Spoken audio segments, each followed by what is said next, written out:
it's okay to be you. We're talking from Yale to jail and from the church house to the pimp house. Nothing's excluded on Shop Talk. So if you don't have a phone, I suggest you borrow one. Call in and voice your opinion live every Saturday morning from 10 a.m. to 12 noon. Yeah, that's right, 10 a.m. to 12 noon. Don't forget to Shop Talk with your girl, because right here, we keeps it real. But all right.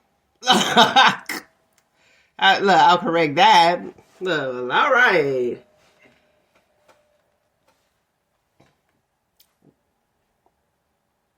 We got you here. I'll just put that there. Bam.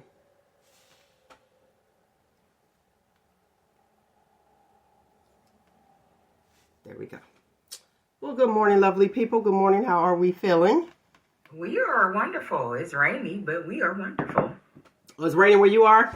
Yeah, we got the after effects of the tropical storm or hurricane, whatever it was, Francine. Oh, it's Francine. We back on Francine? Yeah. Boy, I tell you, it just goes so doggone fast. Go ahead and unmute that, Nate. So fast it happens. I thought we were just like, wait, E-F, Francine. Yeah. Didn't we have like Hugo or something? That was a H. They just happening all over. Listen, I don't be keeping up with them. Listen, we got some hot topics.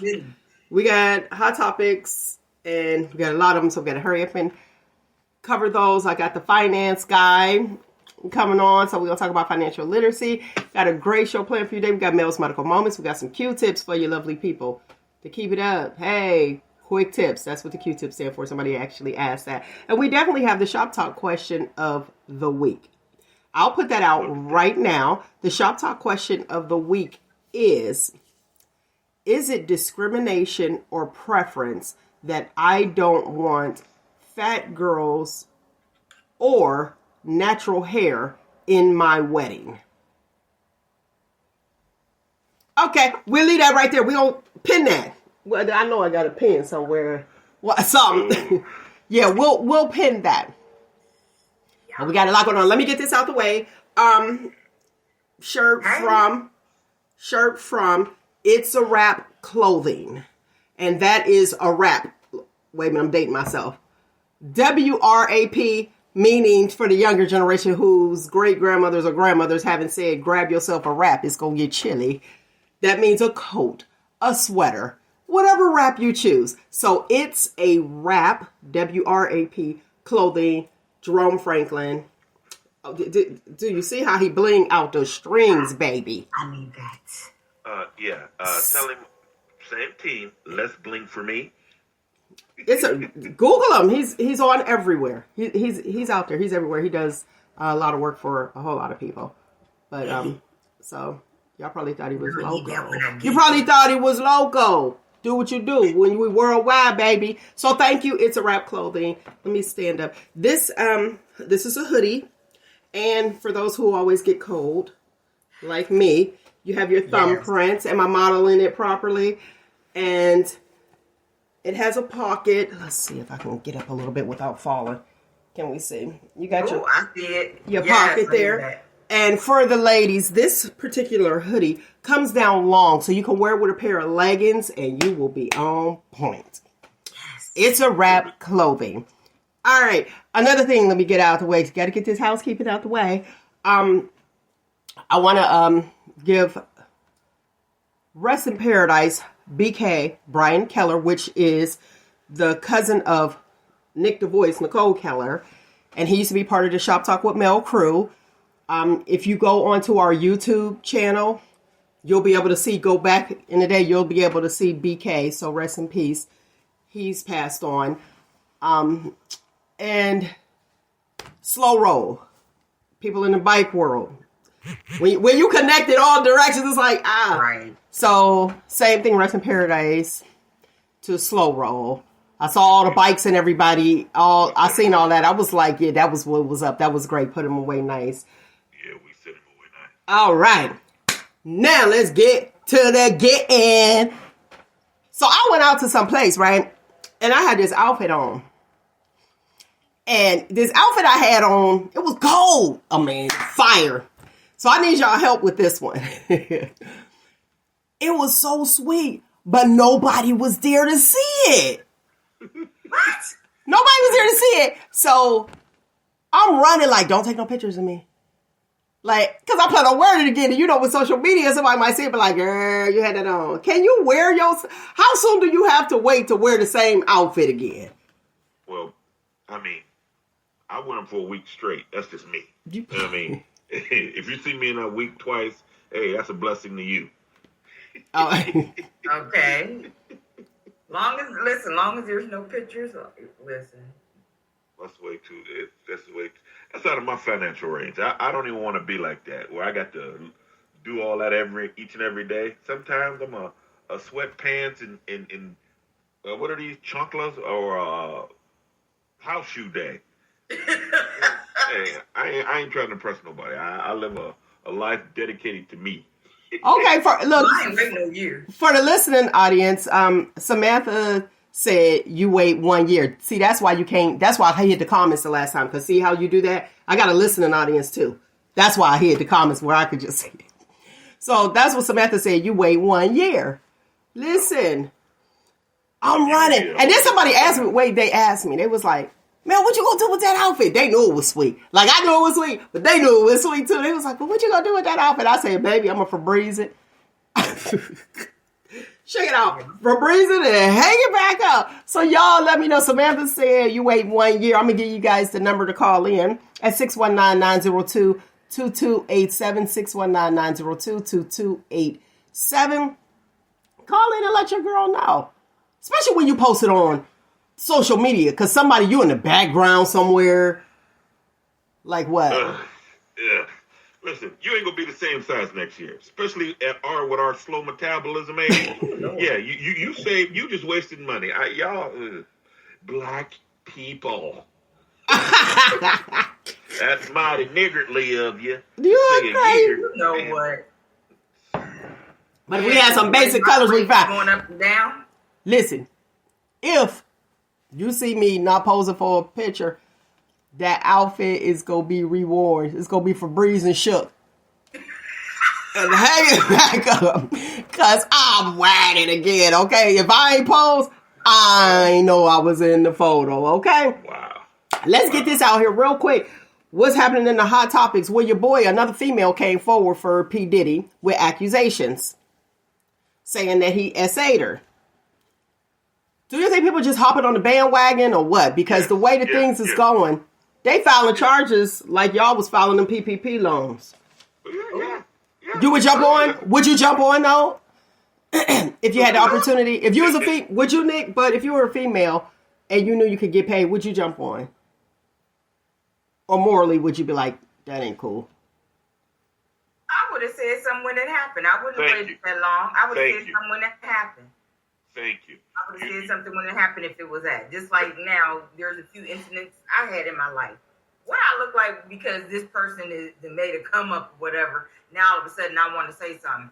If I didn't say something then and do something about it then, I'm going to shut up. Period. Yep. It makes the real allegations disingenuous. Because it's just like... Yeah. Yeah. That happened 10 years ago, and you wait till now this man coming into some money, and now here you come with your sob story. That's what makes it so unbelievable when people do come forward, because it's like, well, why you wait so long? Now, sometimes you're like, women are afraid, and there's nothing, it's not to take away, because like I said, I've been in that situation. It's not to take away from the fact that it's happened, but if you go say something right then and there. Don't wait. Say something. That's why I took my daughter to the police station when I did. Don't wait. That's why I always videotape. He's an idiot, man. Idiot. We can't say nothing serious. Let me look right here, Honor. When she was on top, I was laying down on my bed with hands on. I was definitely not in control at this point. Okay. Let me say this, because these two on here, and if you are a new viewer of Shop Talk with Mel, we are not making light of this situation. No, we're not. But you always have to we do edutainment. Now, Nick, to speak to what you were talking about, sometimes it's hard to actually voice it and say this actually occurred, because in your mind as a victim, I haven't been a victim, thank God, but I do know several victims. In your mind, you feel like, what did I do? Was it my fault? Did I put myself in this situation? I.e., example would be that whole Mike Tyson. Remember, that was the thing. Why were you over there at 2 a.m? Y'all remember that way back?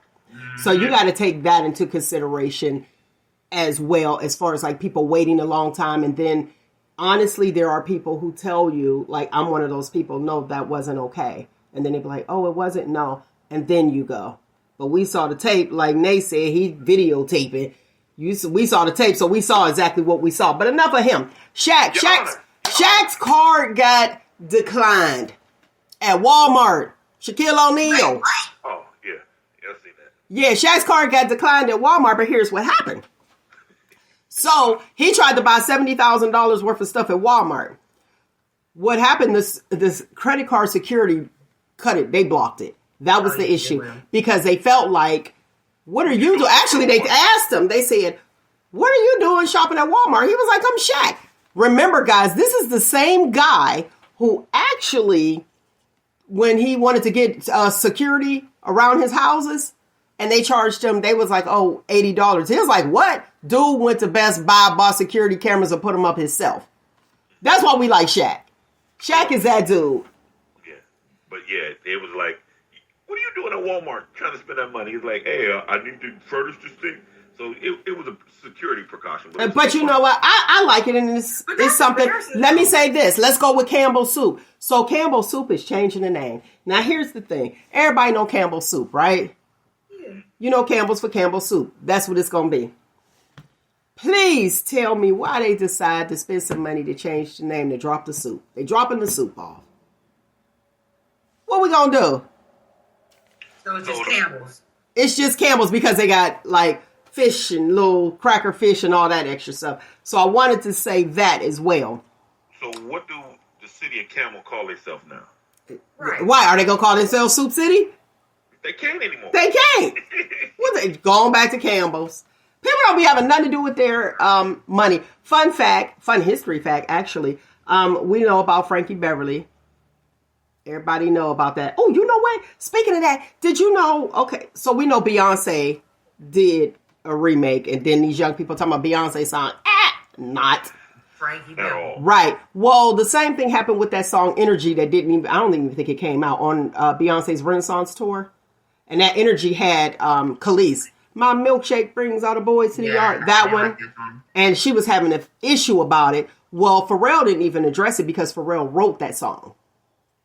So him writing that song, he was like, he didn't feel like he needed to talk to her about it. But I think, let me say this. First of all, if you remake a hit, just like Biggie did Juicy Fruit, if it was a hit before and you remake it, it's gonna be a hit.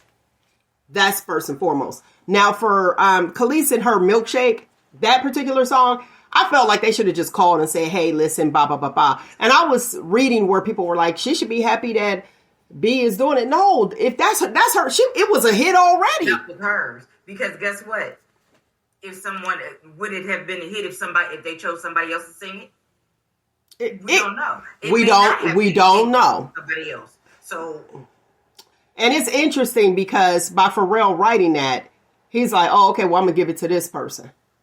And I don't have to okay you. Now, speaking of the writing, wait, let me give you this. Y'all know how Frankie Beverly and Maze got on the map? They were background for opening act for Marvin, right? Opening act for the Marvin Gaye.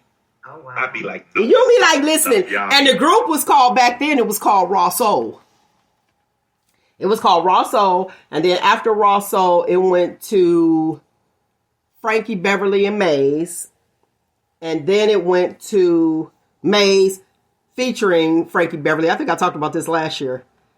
Yeah, that was the last one. Maze featuring Frankie Beverly to now just Maze.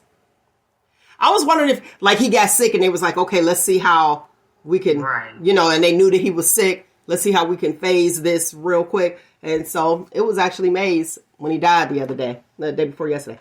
Come on, y'all. Let's go with the Haitians. in Springfield. We all got cats and dogs we eat in every city. It's called China Bowl. I'm mad about it. Nope. Nope. The views of Shop Talk with Mel or Nate the Agitator are not the views of Shop Talk with Mel. Okay. So, Yeah. but I know someone who lives in Springfield. As a matter of fact, lived next door to a ton of Haitians. There was a lot of people over there when I went to visit. Well, I don't know if he lived next door to a ton, but I know somebody who actually lived right next door. It was a duplex. And I seen it. I was like, why are the people on there? They was having a good time. But they're going to call in because I said, call in and share because there used to be some strange stuff and I said, you call in. So they're going to call in later and say what they saw. But right now in the last 4 years, I think they put it new. In the last 4 years, it said it's up to 20,000 Haitians moved into the area. In the last 4 years. But in the last year, as of yesterday reading, it was saying that 15,000 came in the last year. Oh, wow. Because I just be wondering, even like, have you ever noticed, just rolling around, being in the be like, what made y'all come here? You moved from where to here? Another country to here? Like, what cousin was there was like, girl, you gotta like... They got a relative. All it takes is one, and then they put like zip codes on a board, and they'll pick one off the board and say, hey, you go to 330 or 44505. But and then there's like they set up. It's almost like colonies. It's the smartest thing ever. And then they get government assistance. Only people that don't get no assistance and no help in anything is us. They get tax liens, tax breaks, vouchers, food stamps, Section 8 off the rip. Oh, you come in here? Here's Section 8. Here's this, that, and other, blah, blah, blah, yada, yada. They get a beautiful welcoming package. Allegedly. And I'm just going to say that for the sake of me, but we know. Right. And I think that's why this election is going the way that it's going. Where people are like, are you really kidding me? Are you kidding me? You going to do... And then it's those type things that are being said. Like, hey, listen. What you going to do? Speaking of writing... we know that Rufus Black. Let's talk. My hype song was every time I write a rhyme, it's tight. Mm-hmm. People say, don't, I ain't got no money, Rufus, so don't even come after me. Yeah, don't come after me. Yeah, we love you. Re-release that album. Re-release that same album. Big time. It was fire. Man. Listen, we were excited just knowing that somebody that was like right there, even though we in PA, somebody right there in the like. I grew up with him, and I knew he was good. But the album on its own, even if I didn't know him, was good. I was impressed with it. Let me tell you. I was impressed with it. Let me tell you. San Diego, California, F Street. For those who know from Cali. That mug was banging. I was coming out of a store, and I heard it in the car. But I knew it already, and I was like... The corner stores was banging that in their cars because they used to have like this flea market. To us, it was like McGuffey Mall back then, and everybody was there. All of them. It was like every fourth car banging that. So yes, re-release that album because it is fire. I told him 20 times already. Now watch this. So there was, I even shared it on my page, probably both of them, where there was a guy being interviewed. And he was talking about, they was talking about Black Rob. And everybody know, if you was at my party, you heard, like, whoa. Like, that was like it. Yes. I found out, watching that, who wrote that? Y'all know who wrote that? RB. Rufus Black. And when you think about it, of his writing and his songs, you're like, yep. And y'all know how we do. Yeah, Tiffany said the pocket. Y'all know how we do. We know we will come up with a word. We will. Remember this? Crunch. Face.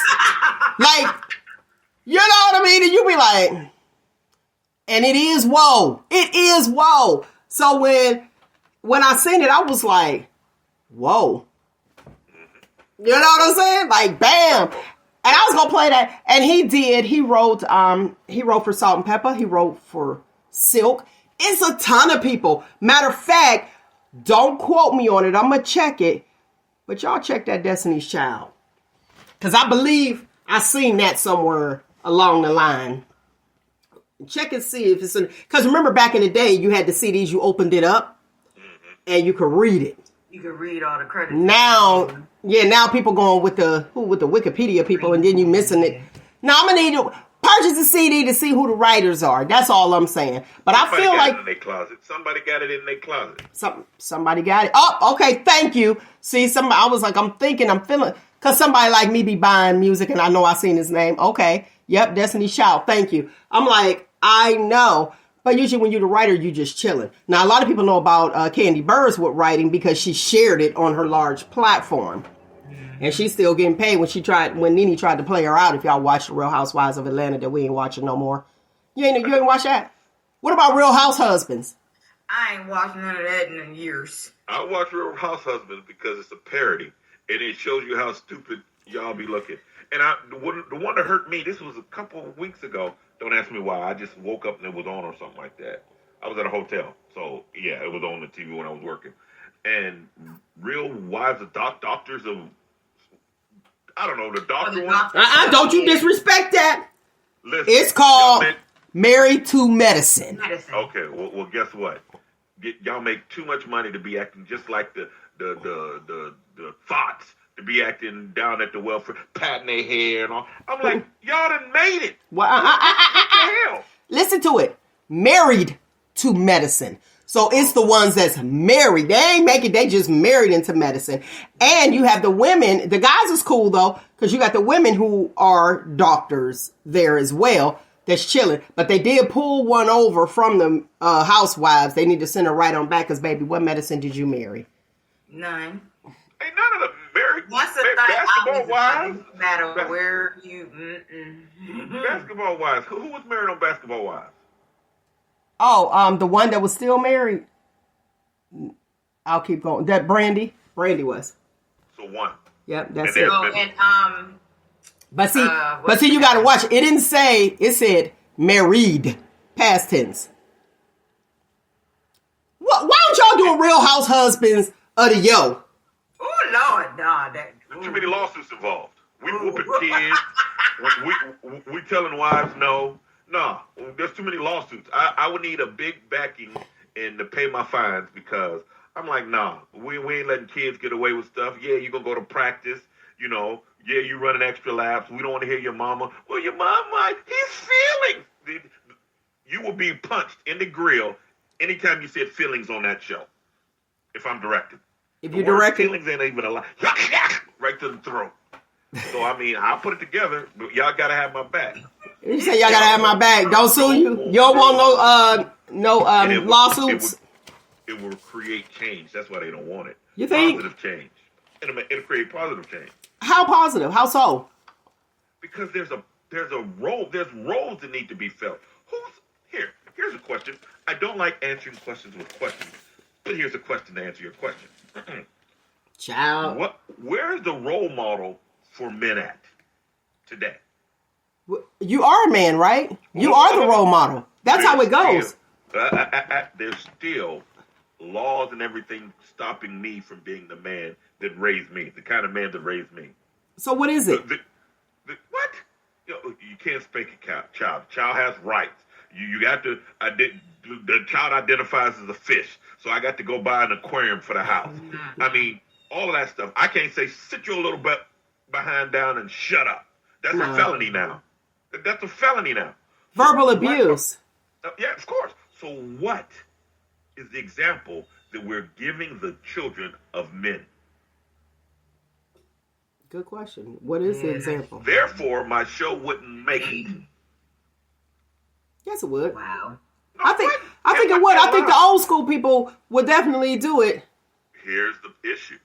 The old school people in who I got to reach is the young people. And I'm fighting Sexy Red, the school systems who can't even crack a kid anymore. I'm fighting way too much. I can try to fight, and I'll do it. Just pay my fines. Oh, I so got a- you so I you got a want us to slew of pay guys. Nick? I got a He slew want of us guys to that pay would his sign up right now. fines. I got a slew of guys that would sign up with me right now. But I'm telling you, the mothers is going to be our biggest issue, especially the single mothers. Yeah, don't be cussing at my son on the football field. Exactly. Now, no, Exactly. but there's something wrong with that. What's wrong with what? Don't be cursing at my child or around my child on the football field. I can agree with it. And But let me tell you what the coach said. Oh, they hear that every day. I said, not every child out here. Not every child hears that. Right. Listen, not everybody cuss me. I cuss like a sailor. So you gonna hear it at home. But then there's some people that don't. Here's my point. This is mother versus father. You're worried about what the child hears and stuff like that. I'm worried about what that child says. He can hear it all day. He's going to hear it because he's not going to be around me all day. And when they're with these little boys, they're like, he know how to speak it. So he can work around in that world. So if he hears it and says it out in the street, that's cool. He ain't bringing it home to my house, to my castle. But he has to be prepared for the real world. So when he get out there... Not in Little League, sir. You prepared... Come on now. Okay. Here's... No. Here's the thing. On an option and read the cornerback, but I can't prepare you for hearing bad words. Yeah, because you can't. Let me tell you this. Let me say this. First off, it's Little League. I didn't like it, and I'm looking like, why are you and cussing at all of them? That's your language, and you are supposed to be what we deem a positive role model as a coach. And these babies are, this the little peewees, okay? And I think that's probably what really did it for me, because I'm looking and they're all afraid with this language, and every child to say just because they're black that they hear this at home is inaccurate. That is why mine did not play for that team. I wasn't letting mine play for it, but seeing those other children, it wasn't okay. Go ahead. Here's my issue. I agree with you. Coach shouldn't have to cuss at me. I wouldn't cuss around kids, me personally. But I know in the world that I'm sending them to, that's a part of the world. So I have to prepare them for the world. Now, I totally agree with you. Don't need to be cussing around these kids and stuff like that. But they can't turn on the radio and not hear cuss words. Or because they know the original versions. You know, they do beep, beep. They know that, but they know something goes in a beep. So it's all around them. You have to prepare them how to use it. Oh, well, that's now, because mine was like, tick, the ball go over. Tick, that's all we had. But my point is, a man prepares you for out there. You're worried about their feelings and what they're hearing.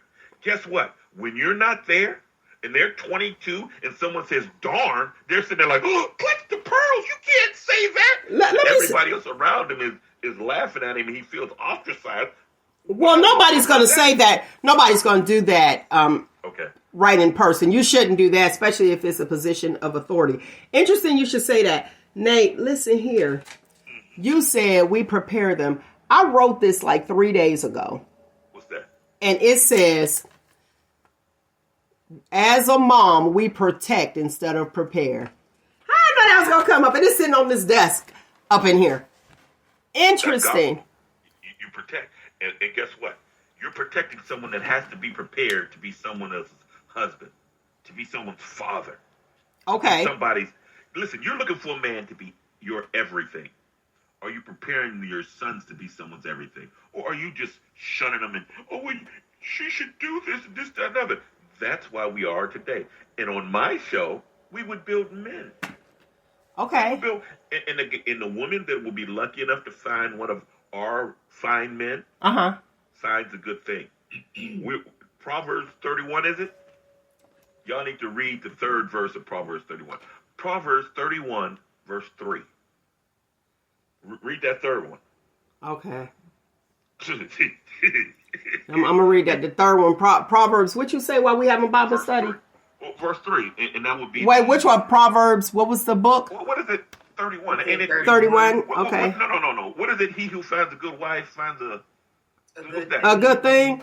Yeah, what was that one? That's Proverbs. I don't know. It's verse 3, right up under it. Right up under it? It talks about how a man should never chase a woman. For she is not the prize. What? She ain't the prize. I thought we was the prize. Yeah, that's the problem.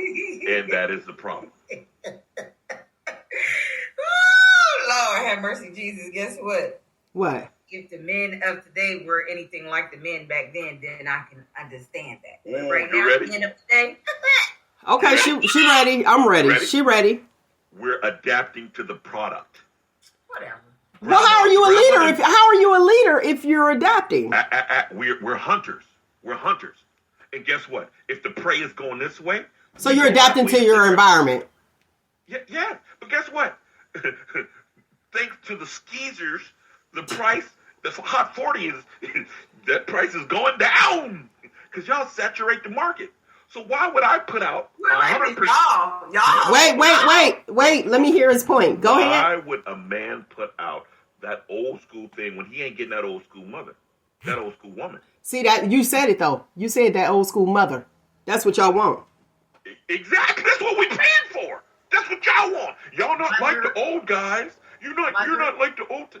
Listen, you said we're not like the old. Mother, you want a mother, so you want somebody to be your mom. Okay, I want a woman to walk around with her moo-moo on and don't question and fight my authority. Because guess who's in charge? Guess who's held responsible for the whole thing? Who? If you read your Bibles, it goes God, husband, wife, child. Let's get this show started. Exactly.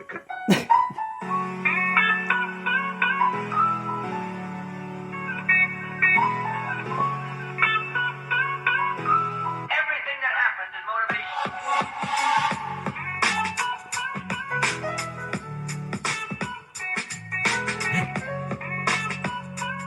Everything that happens is motivation.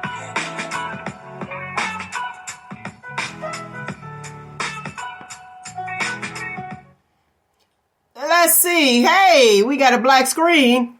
Look. Today we are going to talk about financial literacy. Now let's see if he could get on with the finance guy. Damon, you there? I don't see you. So I'm going to let him do his stuff while we figure it out because I did see him. I actually saw him on there. So we're going to talk finance and financial literacy. Were you taught financial literacy as a youngster? No. Actually, yes. Were you? I can't hear you. Go ahead. Yes, I was just hard-headed. No, I wasn't. Other than this, save your money. That's financial literacy. Literacy, kind of. Okay. Yeah, okay. But making money, your money work for you, that's not literacy. You know, even churches and stuff, there's ways you can do things. How do we get to churches? I'm sorry, I don't want to do that. But there's finance that could be the best institution we have, but it's not. But yeah, never mind. Yeah. No, go ahead. So what financial literacy, Nick, did you come up with? Oh, my mother, she always taught us. She tried to teach us the right thing. You know, of course, you have to bring God into it. You got to pay your tithes. Then That's your financial literacy? No, I mean she just went through the whole entire process. Then, of course, my aunt, that calls herself the rich aunt, she tried to teach us the right way. Back then she was trying to get us to put some of our money into the stock market because she's always been into the stock market. So, they tried to teach us several different ways of, and, me and my shopping and all of that. Yeah, I was taught the right way. I was just hard-headed. I was taught how to try to save my money and do certain things and just, so that I wouldn't be struggling when I get older. We don't know. That's why we are asking you. No, I'm just saying I was hard-headed. I was taught to save my money. I was taught, like my aunt, we were taught about stock market and trying to save money into CDs and so that you can have money later on. Taught to, with your bank account, you have a savings account for this. Then you make sure you put money aside for a rainy day or an emergencies and certain things. And like I said, I was hard headed because I wanted to shop. I wanted to spend my money and shop right then and there. As soon as it hit my hand, it was gone. And it was just like, now that I'm older, I had to realize, like, ooh, you big dummy. You should have listened, because had I listened, ooh, child, I probably would have been about a millionaire by now if I'd have listened. It's important. Well, we got the finance guy on, and I'm glad. Hey, Damon, how you doing? Or Mr. Carr. Can you hear me? There we go. Yeah, I can hear you now. I can't hear you. I don't know why. I can't hear you. Okay, let me see. Can you hear them? Hello. I can hear you, Okay. but I cannot hear Melanie. Okay, well, I'm gonna talk through Nick. I'll talk through Nick. So, Nick, Yes. as Mr. Carr, what's the definition of financial literacy? Mr. Carr, what is the definition of financial literacy? The definition of financial literacy is having an understanding on how to manage your money, how to budget your money, how to save, how to invest, and how to leave a legacy to your children. That's the general definition of financial literacy. What would be your suggestion at this point, phase of the game, learning financial literacy as an adult? Okay, what would be your suggestion of learning financial literacy as an adult? As an adult, number one, read my financial column, the Carr Report. It can be seen in the Pittsburgh Courier newspaper. I posted online as well. But the main thing is just to read. I mean, try to soak up all the information you can. I encourage you to get multiple perspectives, because if you talk to 5 different financial advisors, you're probably going to get 5 different opinions. So I would encourage you to get multiple perspectives. Take the good, what you hear in all 5 of them, and just kind of mount your own course. Okay. Now let's see. We know Nate got something. Nate, you got something to ask the finance guy? Child. I can't hear Nate either. Can you hear me? Now I can. Yeah. Okay, there we go. Yeah, I didn't get all of what you were saying. Audio problems. Okay. I was asking you, what question would you have for the finance guy, Mr. Damon Carr? Yes, I'm interested in opening up the LUIs, the life insurance annuities, and a true financial literacy with the LUIs, the life insurance policies, and stuff like that. What's your specific question about it? You have a specific question about it?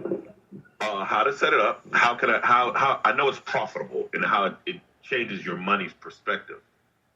Are you familiar with that? I'm familiar with it. First off, I might have just saved you money. I'm going to recommend that you do not set it up. It's not. Number one, you should never combine insurance with investing. Insurance is there to protect you from financial risk. And for example, you get in a car accident, you have insurance. In any event, you're in an accident where the cost of the things that happen in the accident is more than what you have on hand. So insurance protects you. When you talk about investing, insurance is a transfer of risk. It's not anything that's going to build you wealth long term. I would absolutely positively recommend that you do not get that particular policy that you're thinking about. If you want to invest. So, no audio. Go ahead. Yeah, there we go. Yeah, like stock market, it's too much of a risk for me. I would prefer something with more of a non-risk factor. That's why I was interested in the policies and things like that, because you can borrow from those immediately. So I was told. Now, I'm a dude that got a couple jars buried in me. I shouldn't say that on live TV. I mean, but instead of me just having these jars in my yard, I want to dig a couple up and make money for me. You know what I mean? But I'm very curious, because I'm green on it, and I understand. People usually define the stock market risky because they don't know a whole lot about it.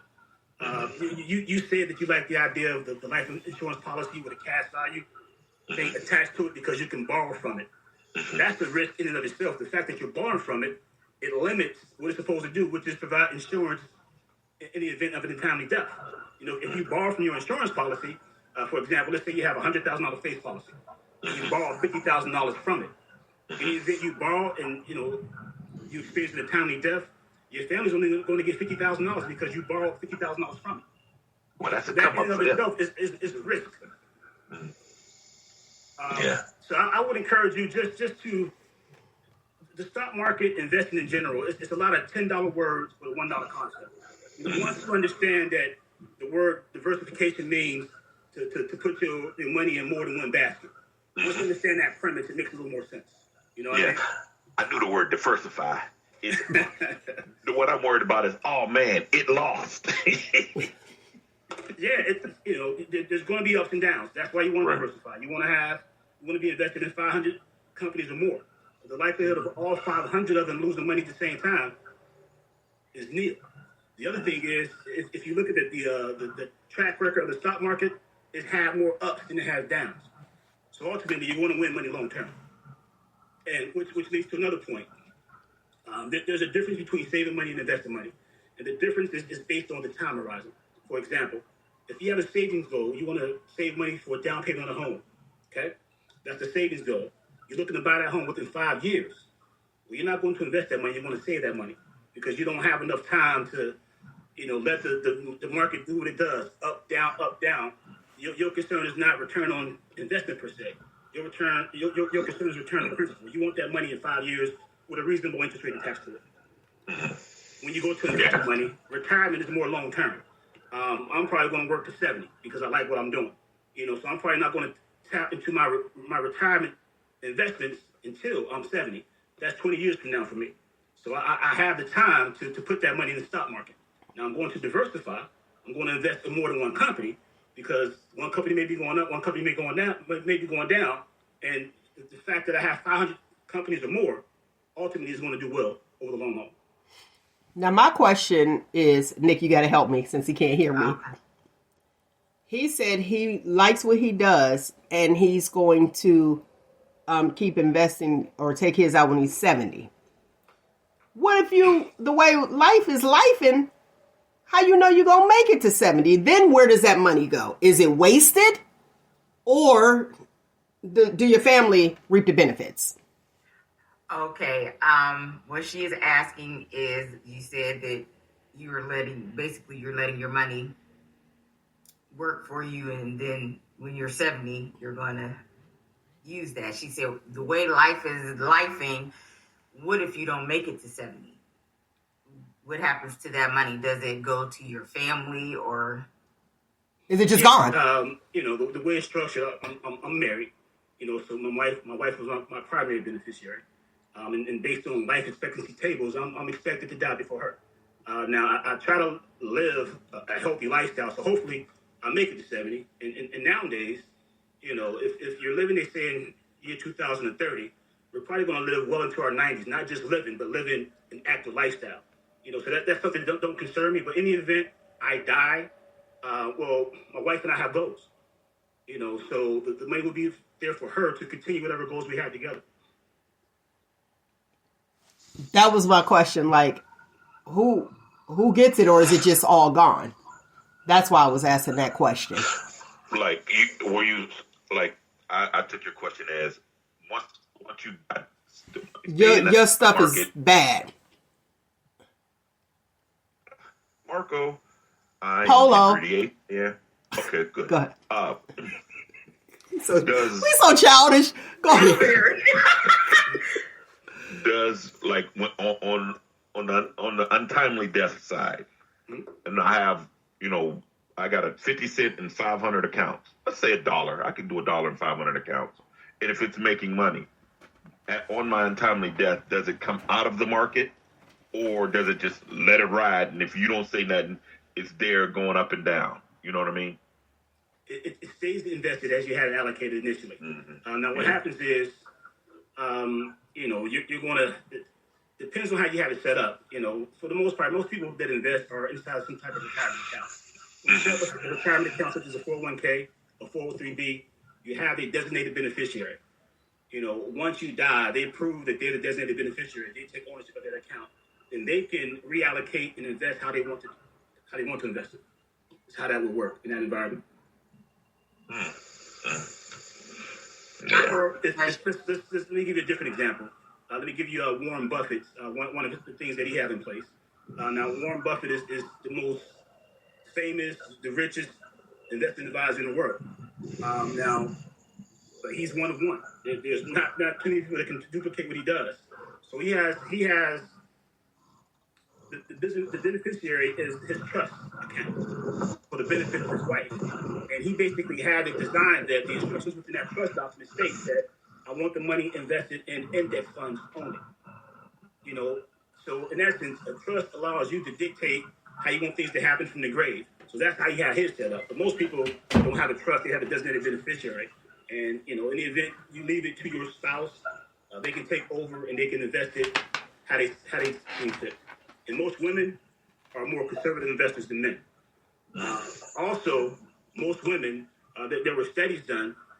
Women tend to outperform men when it comes to investing because they're more stable.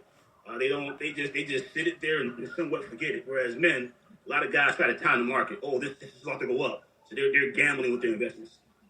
Yeah, Harley Parks. You said trust. Facts. Now, are you familiar with setting up trusts? I'm familiar with it. I don't set them up, but I'm familiar with the process. Oh, well, no, I need somebody to set it up. Pimp Juice, I need your help. Oh, you need a consultant fee.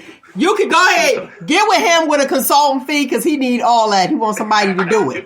I got you, Pimp Juice. I got all of this. All of this. This great empire to put in the trust. Now, you would an attorney would be the person that would draft up a trust document. Okay. Now, oftentimes I hear people talking about trust, setting up a trust, but they have no assets to put inside the trust. First work on creating the assets. Create some investments, own your own home, create a savings account. A lot of people talking about having a trust and there's nothing to put into it. Well, I got a couple things to put into it. My rims. I got to put my rims in there. You know what I mean? He's an idiot. You know it. Oh, Lord. My 10s, but I keep them clean. Idiot. Listen, I got some questions, and I hate to going back and forth. Do me a favor, Mr. Carr. Can you log out and log back in? I can actually hear you now. Oh, look at God. Okay. Now, since we talk about savings, you'll hear people discuss how as soon as they have a child, they're like, okay, I'm going to set up a trust for my child. Is that a good thing or a bad thing as an infant? It's an excellent thing. Okay. It's an excellent thing if they do it. People talk about what they're going to do, but they never execute it. I mean, if they do it, they're setting that child up for life.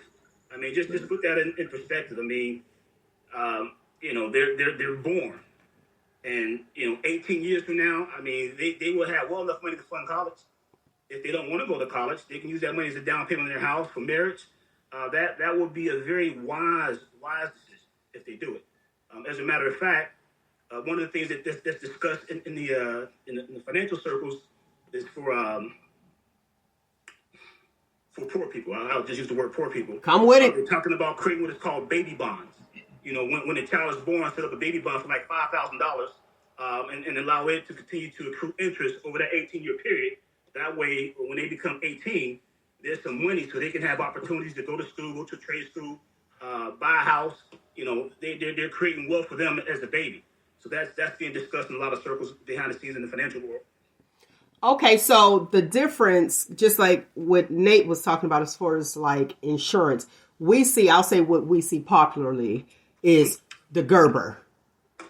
And as soon as you have a baby, you get this Gerber thing in the mail talking about this insurance and blah, blah, blah. And this is not an insurance show. It's a financial literacy show. But I want you to explain the difference in a trust versus the insurance where you're like, oh, my child, when they get grown, it's going to be this amount for a penny, I got you. Well, first off, insurance is sold, never bought. It's a product that's pushed down people's throat big time. And, they have the right conversation around it, set up this Gerber insurance policy. You can borrow from it, as you mentioned before. Now, let's understand life insurance, the purpose of life insurance. A lot of folks think that life insurance is for burial expenses. That's a minor component of the need for life insurance. Life insurance technically is to replace the income of the person who dies. For example, if you had dependents, Melanie, let's say you had dependents that were dependent on you. In the event you died, an untimely death, there's no one to provide income for that person that was dependent on you. So you have life insurance in place for that particular purpose. Let's go back to Gerber Insurance. Who's the baby taken care of? Nobody. So technically, if you have sufficient funds in your savings account for burial expenses for your child, you don't need that particular insurance policy at all, because there's no one dependent on the baby's income. Unless you're a child star, you're in commercials, you're dependent on that particular income. So that's that. You can get a small life insurance outside of the Gerber policy, just a regular term life insurance for the child. It's much cheaper than the Gerber policy, and you can invest on the side. Now, you talked about a trust. A trust is simply a document that allows the deceased to communicate their wishes from the grave. Basically, they still have control, although they're dead. They recognize, they know the habits of their children. Like, you may have a child, you watched him grow up, you watched in his teenage years, he struggled with drugs. Mm-hmm. And you recognize that if I give this child $1 million at 18 and he's abusing drugs, he's going to blow through that money, literally and figuratively. Follow me? If I create a trust, and I'm going to put certain rules in this trust, he can only have access to this money if he graduates from college. He can only have access to $200,000 in his money when he turns age 25. He can only have access to the other $500,000 of his money when he turns 35. He has a degree. He's married, et cetera, et cetera. So with a trust, you're dictating the rules from the grave. Whereas without a trust, once the person inherits whatever it is you left to them, they can do as they please immediately. Okay, so would your expertise suggestion be do trust? It depends. It really depends.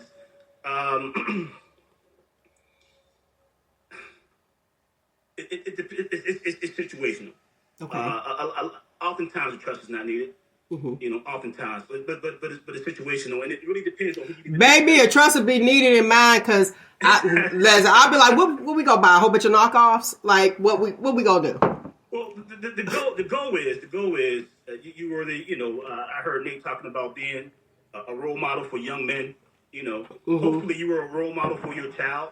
And one thing about children, they may not listen to you, but they watch what you're doing.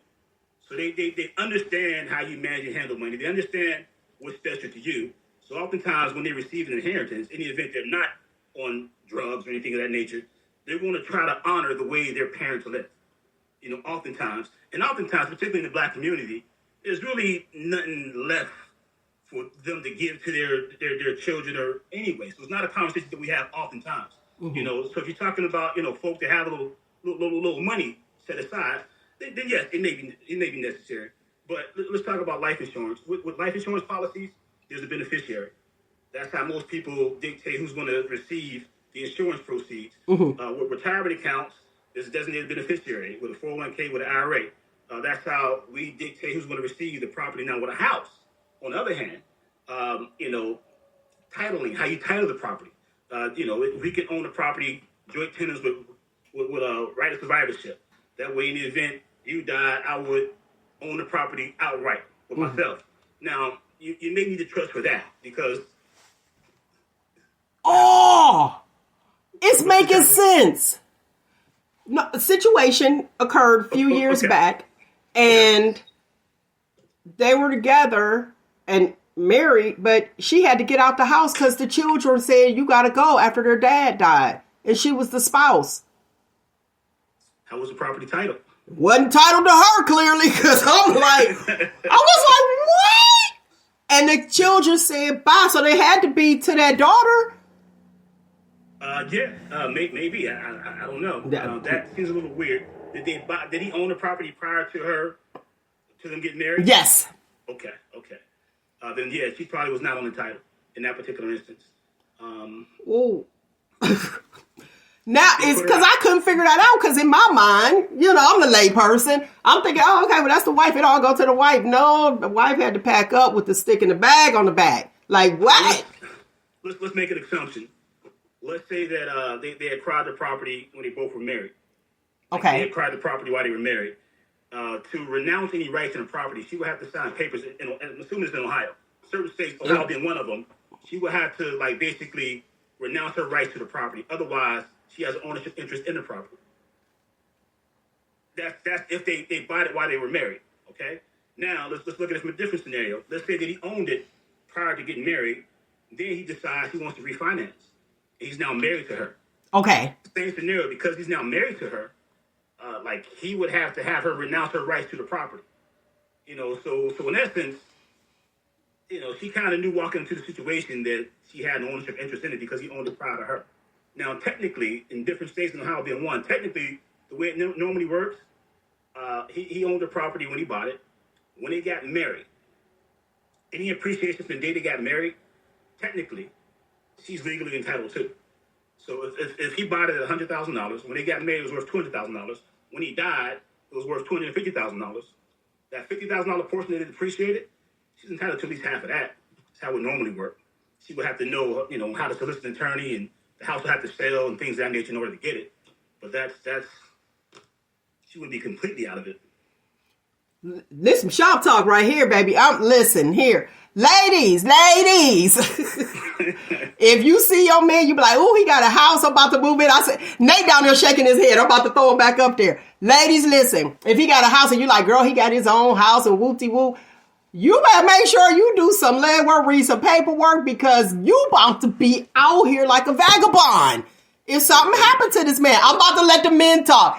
Go ahead, providers, y'all handle that. Let me piggyback off that statement, because unfortunately in the black community, it's the women that's owning a lot of assets and property. So fellas, if you move into the house she already owns the property, the same advice Melanie just gave to the women, I suggest you do the same as well. I heard that, Mr. Carr. I heard that. Go ahead, Nate. What you got? Don't tell them that. They don't want to hear it. It goes the other way. But you were speaking about, made me lose my train of thought. You were talking about trusts. Now, in my situation, I know this ain't a personal show, but someone might be able to relate. My dad is in a home, and they are just like trying to rip through us. I mean, every cent they got, and this, that, and other, and they set everything up right and stuff, but they didn't have a trust. So, and they was like, well, hey, you own too much money. You can only get rid of it in these ways. You can't leave it to your children. You can't, get rid of this money this way. You own too much. We need it. Give me your house, your car, your draws. Now, if I set up a trust and put my house in that trust, I can alleviate that stuff, but it has to be, mature for 5 years or something like that? Yeah, they do what's called a look-back period. A lot of people, and basically long-term care facility, nursing home, assistant care living facilities. It's criminal. It's about $75,000 to $150,000 per year. So it's not it's not picked up by Medicare. Right, we did $35,000 for 3 months. Exactly. 37. Depending on the facility, y'all over there bougie. That's the problem. We just giving basic terms. We're in Youngstown. Don't get surprised with Youngstown.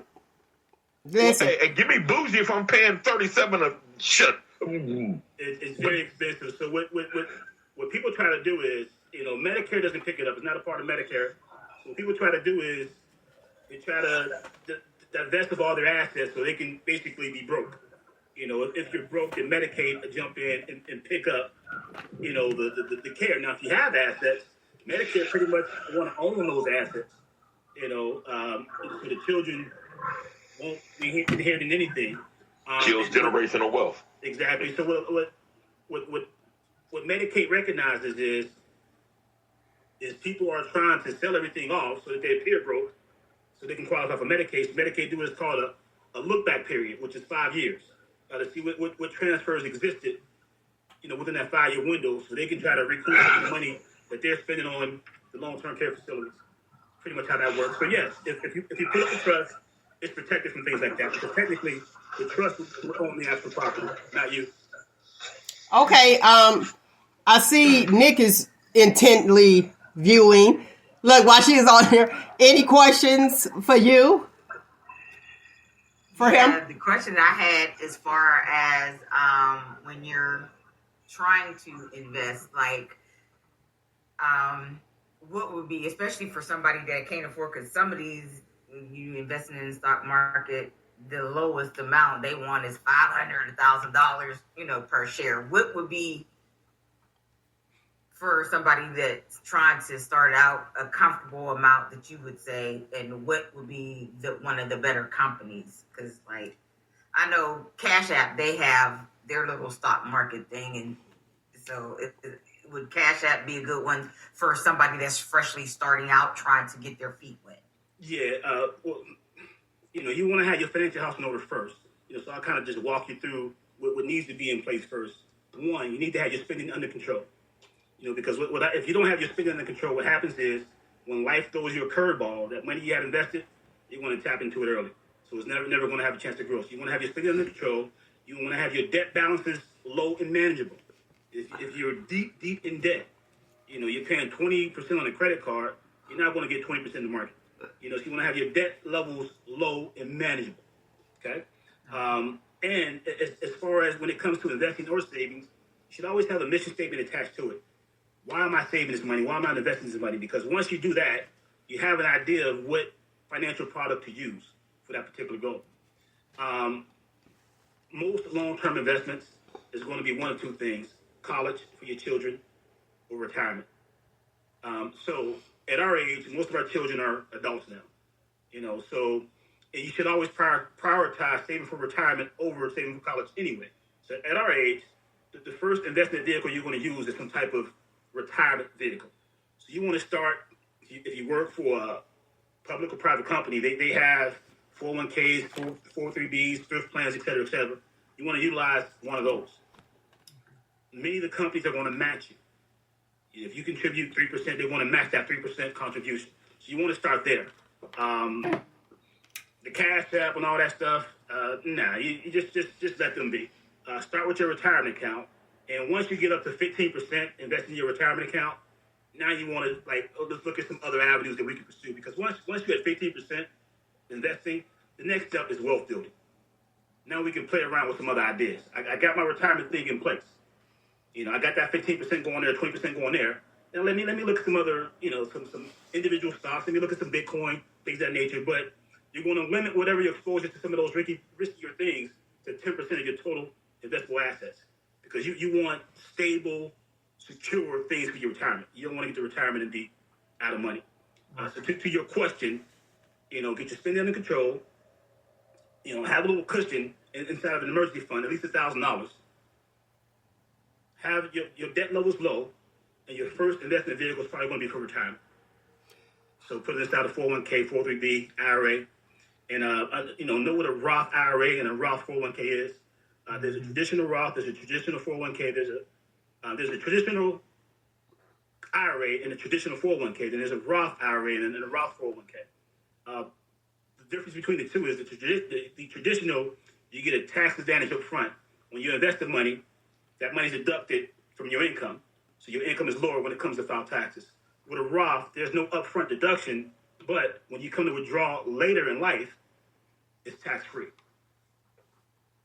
That's what the people need, because it's a whole lot of people with the borrowing against their 401k and having to pay taxes on that, which is, I think I was like, what? You got to, because when COVID hit, I had a lot of friends who went into their 401k and they had to pay taxes on that. Yeah. And now there's a difference between borrowing and withdrawing. Okay. Maybe they withdrew. If you borrow from your 401k, there's no taxable event in that moment. However, you have to pay interest on the loan that you borrow. There's usually a 5-year repayment period. Okay. Now, the problem when you borrow is most people can't afford to make the payments on the loan and continue to contribute. But that's what happens. And the other thing with borrowing is when you're investing, you're looking for the highest rate of return possible. When you borrow, you're probably going to pay yourself back 5%. Well, that's a low rate in comparison to what you could have got out there in the market. Now, when you withdraw money, if you're under the age of 59 and a half, you're going to have a 10% penalty, plus you're going to be taxed on it. So they probably withdrew the money, is what happened. Okay. Now, that's interesting. So if I borrow what was mine, I got to pay interest on on my own money? Yes, that is correct. That's rules. That's not necessarily bad. I mean, again, money that's invested, you want to grow. If there's no interest accruing on the money, it's not going to grow. So you want it to grow, and you're theoretically paying yourself back, but you're paying yourself back at a lower rate than what you can get in the open market. That's the downside. And again, people who borrow from their money, they can afford to pay back the loan plus contribute. So that, That happens a lot. If you have money borrowed from your 401k plan, and you leave your company willingly or unwillingly, the money that's outstanding on your loan, it now becomes a withdrawal. It now becomes a taxable event. Oh. Money. So it sounds to me, this is what I'm hearing. Look, my psychology hat on.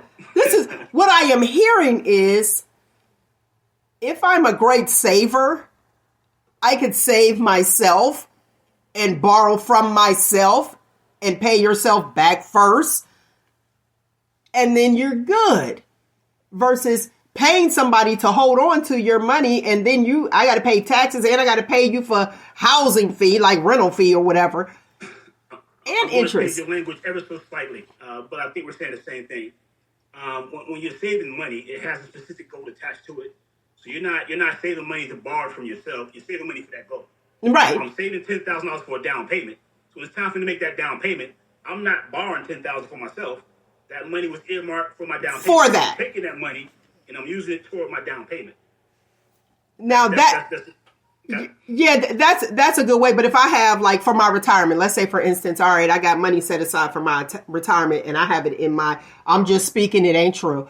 Look, in the bank or set aside under the mattress or something like that for my retirement. And then life happens and I need whatever, something happens where I'm like, oh, I need to dip into this. So I need to go up under the mattress. How come it sounds like I need to just go ahead and do like what Big Mom did. Here go $500 or $5,000, and then you pay that back if you're a great saver. But I'm not going to endorse the mattress theory because there's no interest being accumulated with that. Okay, so it's about growing. But let me first delve into the retirement thing. First and foremost, I believe that a retirement savings should serve its intended purpose, which is retirement. So you don't want to constantly borrow from your retirement plan, ever, right, unless it's to avoid foreclosure or bankruptcy. If life jacks you up to that point, and the only alternative you have is to be evicted or file bankruptcy, and you have the money in your retirement account under that particular circumstance, then yes, but that's making one exception. You corrected whatever caused you to be evicted or your house foreclosed upon. If it was because of loss of a job, well, hopefully you're gainfully employed. Mm-hmm. So it makes sense to execute that. Mm-hmm. But if it's the result of you just having bad spending habits, you prioritizing gambling as opposed to paying your rent, if you don't fix that, 6 months from now, you're going to be back down the same story, the same dilemma. So you want to fix it, or a bad habit cause that dilemma that's forcing you to liquidate your retirement savings. Now, as far as, borrowing from yourself, again, like when you're saving money, you have a specific purpose. Now, you use the language, if life throws you a curveball, well, you want to have an emergency fund in place for that curveball because it's going to rain. Mm-hmm. Life is going to happen to you. There's a saying that says that every 10 years, everyone's going to experience a crisis. So you're either just leaving a crisis, you're in a crisis, or you just got out of the crisis. It's kind of how it works. It happens to us all. So you want to have an emergency fund in place for that. Mm-hmm. Now, what happens is when life throws you a curveball, you have to tap into your emergency fund to put out that fire. Let's say your emergency fund was at $10,000, and whatever fire that happened cost you $5,000. Your next goal is to get that emergency fund back to $10,000. So again, we're saying the same thing. I'm just using financial jargon. Good. Financial jargon to make the point. Okay, let's talk credit cards. How many credit cards should a single-family household have? Okay. My mother used to say that plastic will smother you. Don't play with plastic. Plastic will smother you. I like that. credit cards, we call them plastic. And I think it's interesting because, people are always looking for the lowest rate possible. Credit card interest rate right now is like 20 to 29%. So I find it puzzling that I'm arguing with people, about using credit cards. You're always talking about lower rate, but you go out here using credit cards is at 20, 25% interest rate. You know what I mean? So let's start there. People use credit cards for a couple of reasons.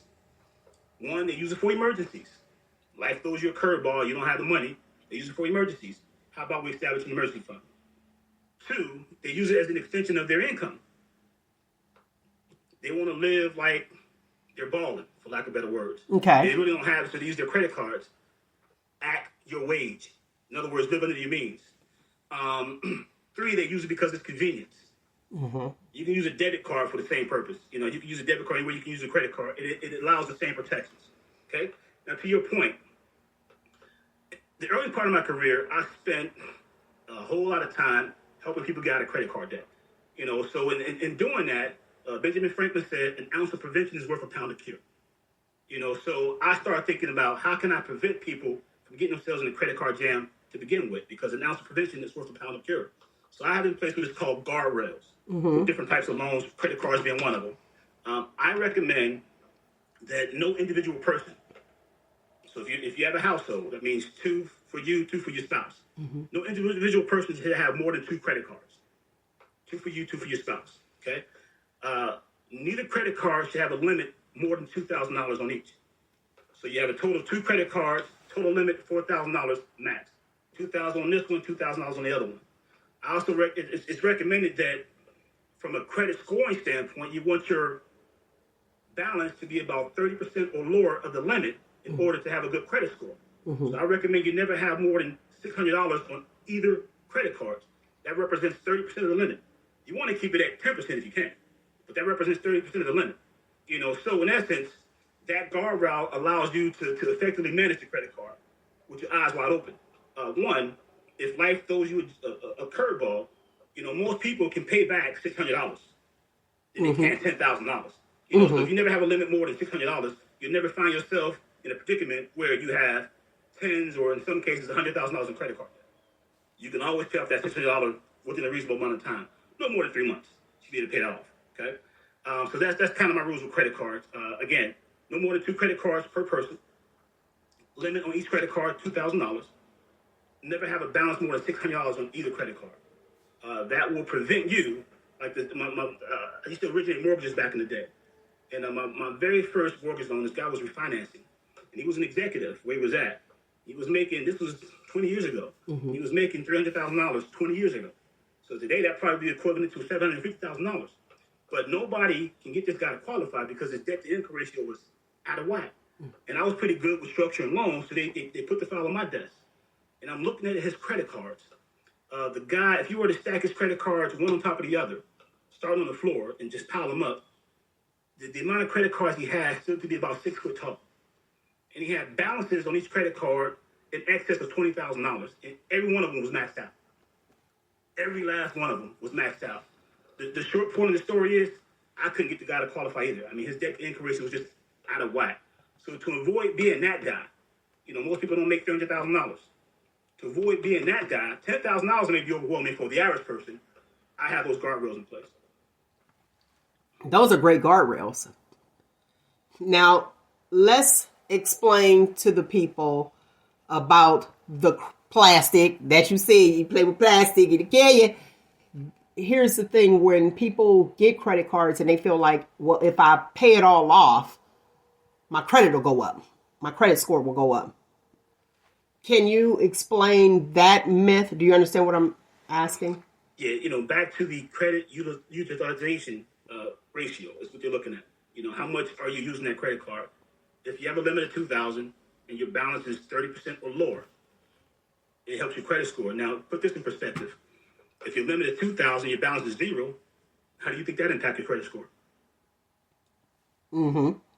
Keep it at 0. Pay it off every month. Here's the problem. People say they pay it off every month, but only 40% of Americans actually pay it off every month. 60% of Americans carry a balance every month from month to month. Now, if you talk to 10 people out in the world, all 10 people will tell you, I pay my credit card off every month. 6 of those 10 people are lying. They don't.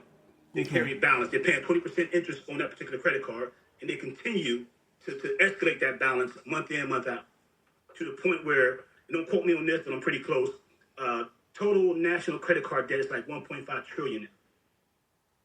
Wow.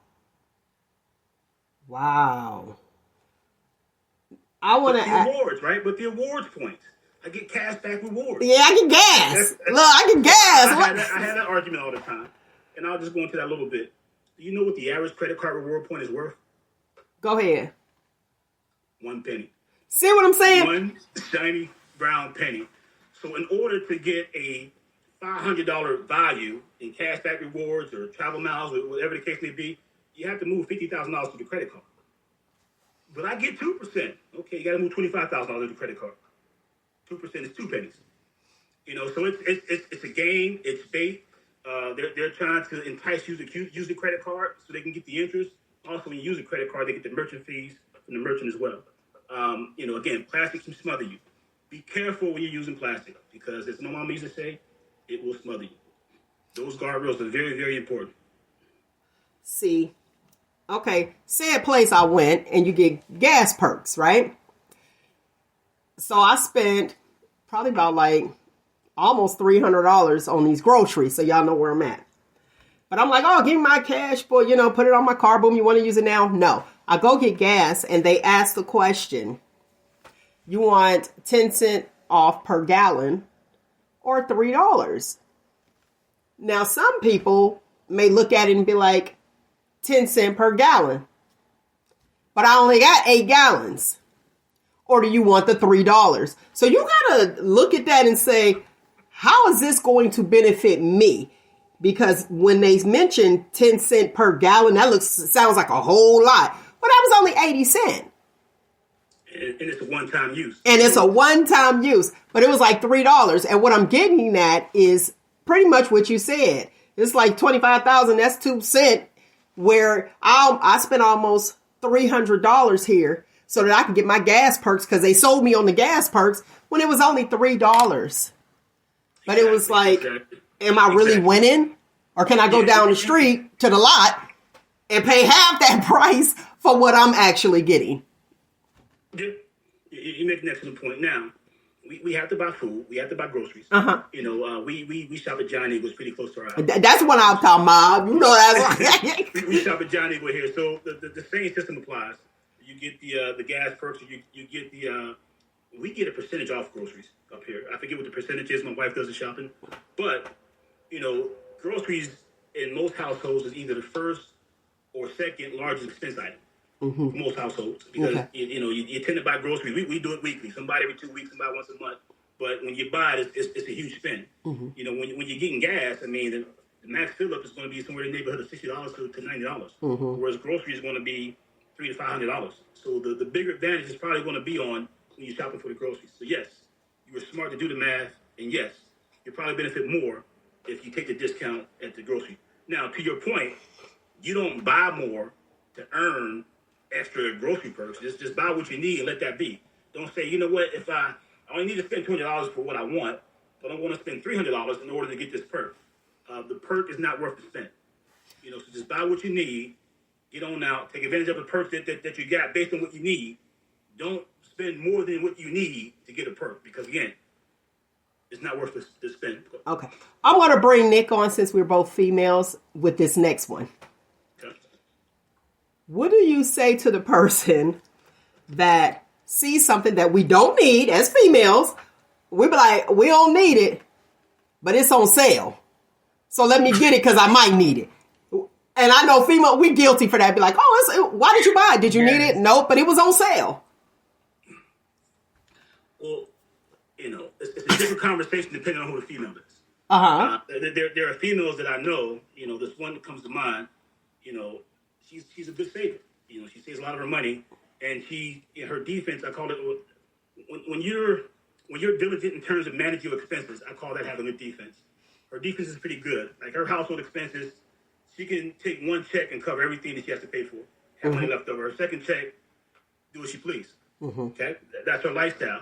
So she's put herself in position that if a good deal comes across her table, if she want to buy it because it's on sale, go for it. Now, if you're a person that's struggling paycheck to paycheck, month to month, week to week, whatever the case may be, and you only buy it because it's on sale, you haven't really put yourself in position to take advantage of that particular discount. So let it be, because it's on sale. Let's say it was $100, and it was on sale for $50. You didn't save $100. You spent $50 still. You still spent $50 that you didn't even intend on going for that. That's where I'm at. It's like you could have had your whole amount, and it's like, okay, well, that's on sale, so I'm getting that. Well, you just spent extra money that you really didn't need, and that wasn't on your list. I'm one that go off of a list so that I could stay focused. Because in the grocery store, real talk, I was looking at, there was a like pictogram of a female going to the grocery store versus a male. And I've seen it where he'll go to the store and he's, boom, what are we getting? And follow it. We go up and down every single aisle. And I thought it was hilarious because I was like, what's this, the little illustration? I was like, oh, that is right. And we tend to buy things that that wasn't on our list. So we end up spending more. And I'm only saying that for the average, not every woman, because you do have those people that save. No, I'm one of the ones that I'll make a list and I'll go to the store. Like, I might say I only need 2 things and I'll come out with about 5 bags. That's why I hate going to Walmart. 5 bags, because I'm going to need this. Oh, I need that. I'm that one. I can't never stick to the list. Now, don't get me wrong. I get everything on the list, but then turn around and I have a few extra things in there. So it's like, yeah, she talk about me. And I try very hard, but like sometimes, yeah, I do need that. And I really might have needed it and just slipped my mind to put it on my list. But yeah, that's kind of hard to stick to. It really is. It really is. Definitely. I don't know. Was there a question with that?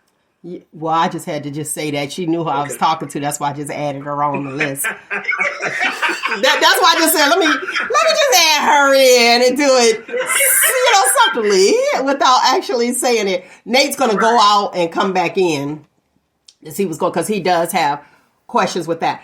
Being a provider, knowing that you are, I'm trying to be politically correct. I can't do shop talk. In a standard household where you have a male and a female, and as the parental role, being the male, we expect you guys to be the provider.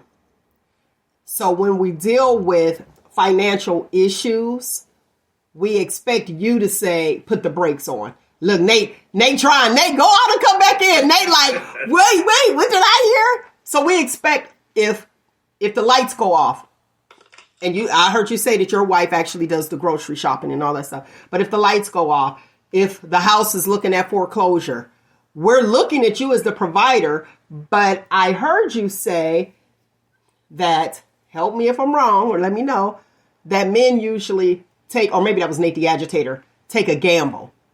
Where we're like, no, we need to make sure everything is right and don't spend when we're dealing with stock markets. Yeah, now I was talking on the investment side. Men tend to be more risk takers than women. That's on the investment side. When it comes to the overall household, I guess every situation is different. I'm the researcher. I'm the money guy in the house. But it's important that my wife has a role. It's important that my wife has a voice. And also, my wife is she's the executor. Like, she may watch this video here. She may hear me say something. She may say, are we doing that? We'll have that conversation. She'll be the one to go out there and execute it. But to your earlier point, yes, women in general, if there's a man in a household, if anything goes wrong, it could be finances, it could be anything. Oh. Yeah. If anything goes wrong, it's your fault. We lost him. He got to come back in. Okay. Somebody probably called if he was on his phone. I saw the audio a while ago, and I was scrambling trying to hear it on the one of my other computers, devices. Stuff like that. Yeah, but Okay. what he was about to say, if anything goes wrong, man, it's your fault. She's looking for you to fix it. You Yes, shouldn't have been like that in the first place. exactly. That's how it goes.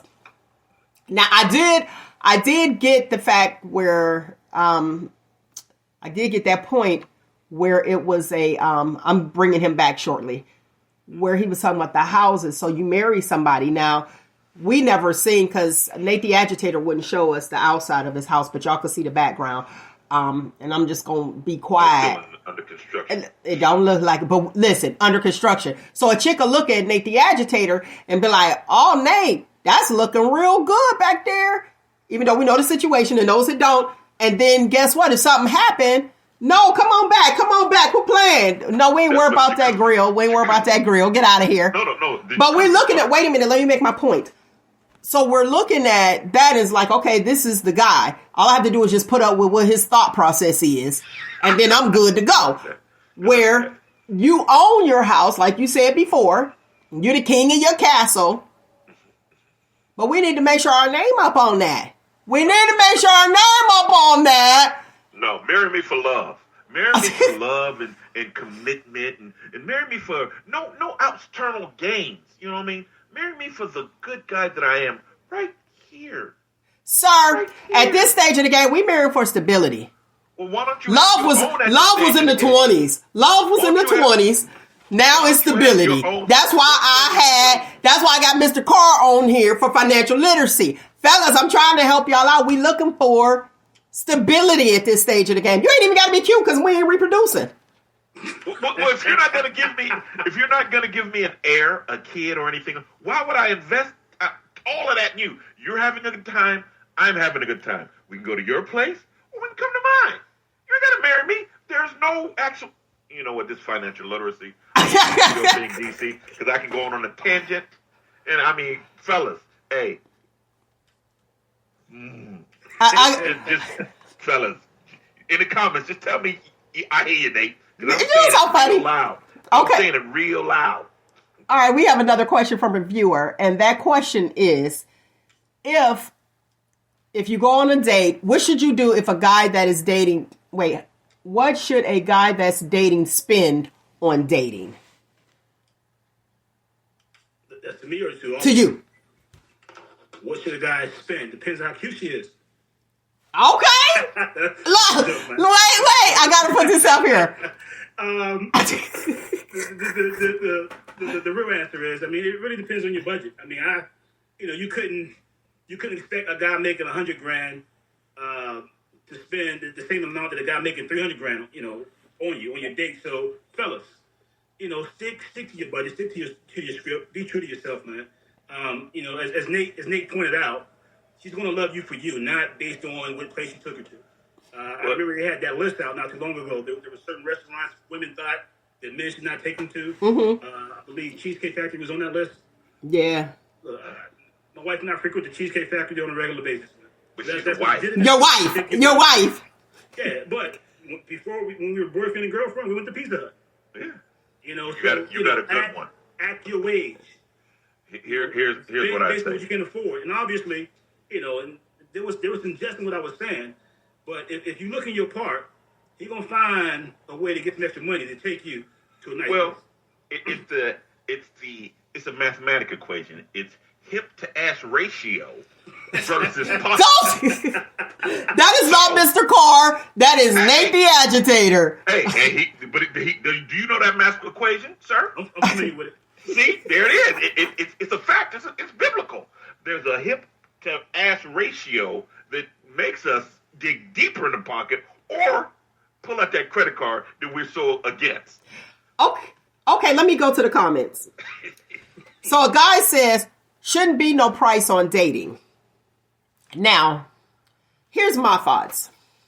I like what I like. I expect what I like. I'll allow him to do exactly what it is that he wants to do. But if I don't like it, return the sender. That's why I'm not going to put all my money on 18 Black.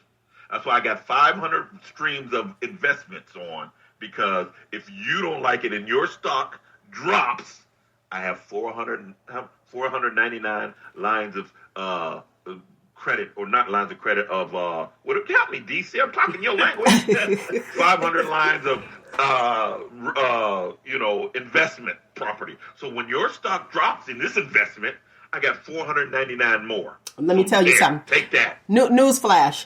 My stock is not going to drop. It's going to increase because, well, let me tell you why. Return to sender. Because I'm not going to be dating everybody. Here's the thing. Our stock drops once we sleep with you. Real talk. That's all of it. Dinner does not mean sleeping with somebody, but you got to be right. But there's a lot of guys out there that fake the funk and act like they have, and they don't. And not that we're looking at that, but don't start one way. You can't start one way and then think you're going to just fall off. Prime example. If you know, I like my feet rubbed. Oh, she boom, boom, boom. I'm going to rub her feet every night. And then all of a sudden you stop rubbing my feet. Guess what? I'm out. I'm going to be honest with you. I don't have a for worse. Mel. I don't. Here's the issue. Best foot forward at all times. And I'm going to reciprocate. Okay. Well, here's the thing. When you were my girlfriend, it was fun. Now that you're my woman, there's responsibilities on it. So I'm not worried about rubbing your feet. I'm worried about getting the money for your car note. But when I didn't have your car note, rub my feet. Then that mean I could walk. Tell you what, I'll rub your feet and you take over. You keep your car note and insurance and your phone bill, and I'll rub your feet. Oh, ain't you paying all that? Listen, because when I was a boyfriend and you were new, had your new car smell, I did all that. But I didn't have the responsibility of, well, her hair got to get done and her nails, I got to get that money. Because once you're mine, it's a responsibility. And you keep on saying, you're the prize. You got to be lucky to find a guy who would do this stuff for you constantly. Tell it it's a bad investment. Go pick it in your turn, DC. Bad investment. That's not, women are not a bad investment. But go ahead. Let's hear what you got to say. That was I got you. I hear both of y'all, and two things could be right, but I guess what's going through my mind right now is, women nowadays, they're working. They have their own. Right. So personally, I have all adult children right now, two of which are still in college. So them being in college, you still help them out. I'm tired of taking care of grown people. I'm talking about my kids. So if I was in the dating scene, I'm not looking for a woman to take care of per se. You know what I mean? Like that's if she's not an asset, she's a bill. In so many words, So I want her to come with a work ethic and an income.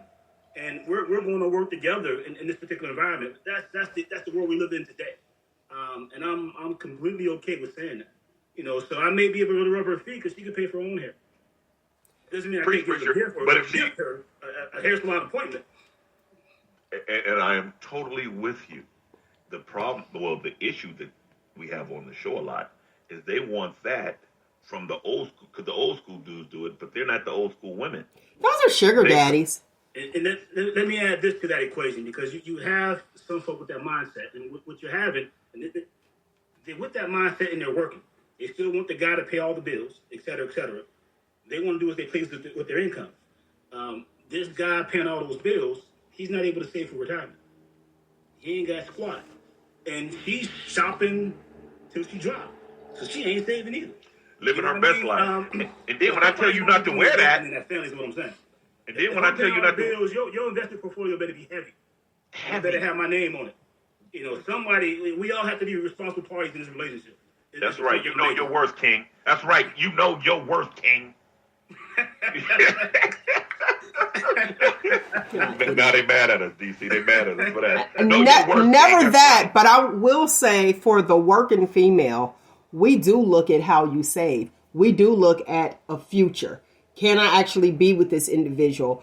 I think I shared with this before. There was a guy, he had the home, he had all the good stuff.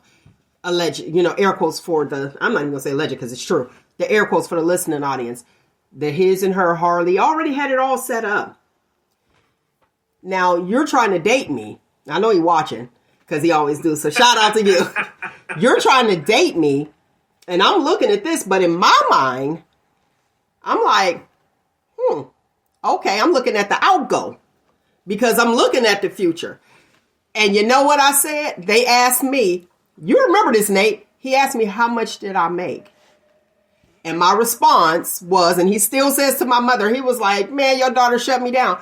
I said, don't worry about how much I make. You treat my income like child support. Don't count on it.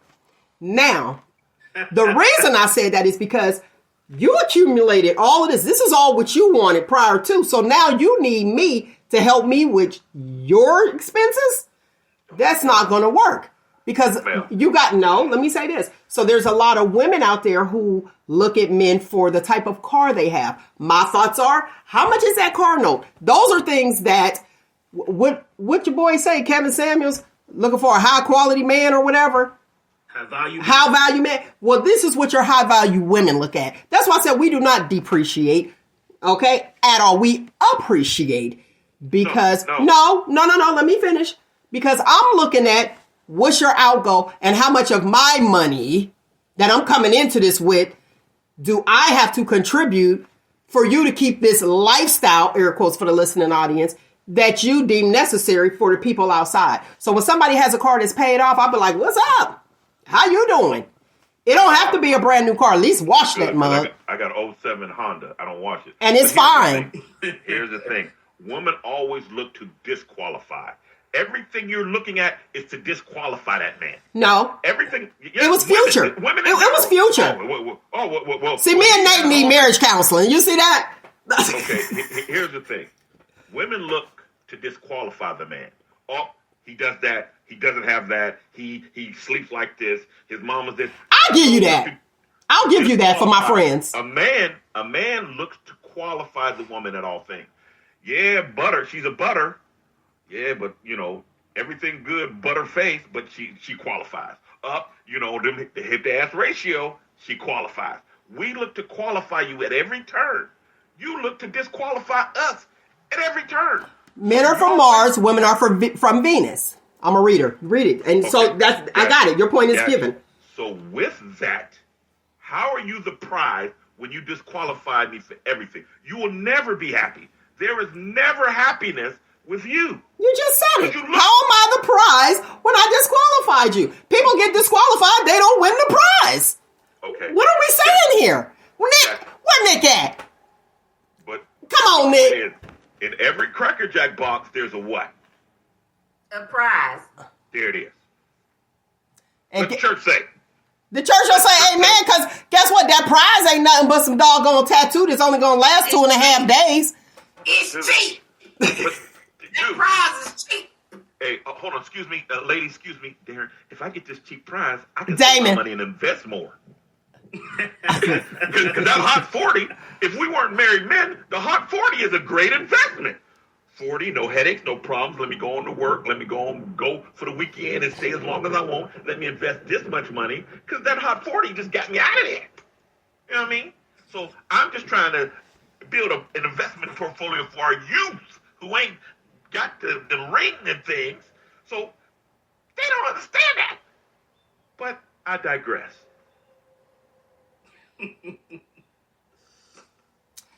Go ahead and digress. I see you getting skinny over there, Nate the Agitator. You lean back. I ain't see that. Yeah, you see that? I'm proud of that. I took my weekly dump. Oh my gosh, he is such an idiot. I should look a lot fitter than this. Bye, Nate. You heard her. She put it on there. Exactly. Bye, Nate. Okay, I got it. Let me get this. Let me get this on here. I'm trying to get all these questions in here for Damon, so I'll be back. The crew, hold on. So for the younger person who's wanting to invest and build their credit, let me go with that one first. For the young people who want to build their credit, and I'm talking 18, 21, what would be your expertise on that? What would be a suggestion that you would give them, or what would you recommend?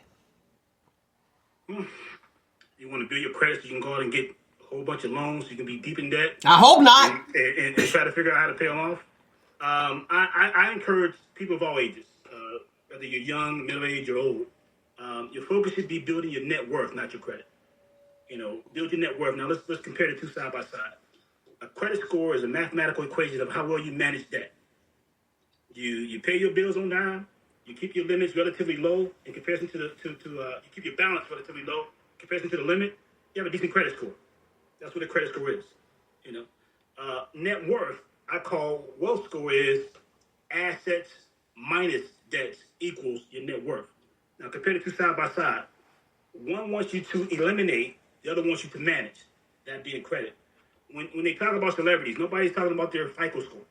They're talking about their net worth. That's how you tell you're making it. So my point would be, focus on building your wealth score, your net worth. And that's basically, borrow only when absolutely necessary. That's number one. Don't just borrow to build your credit score. Borrow when absolutely necessary. And once you have those particular loans in place, and I have guardrails for every loan you can imagine, so I would encourage you to follow me on Facebook and get some of that information. Once you get that particular item, follow that guardrail, number one. But number two, don't just pay it on time, pay it off early.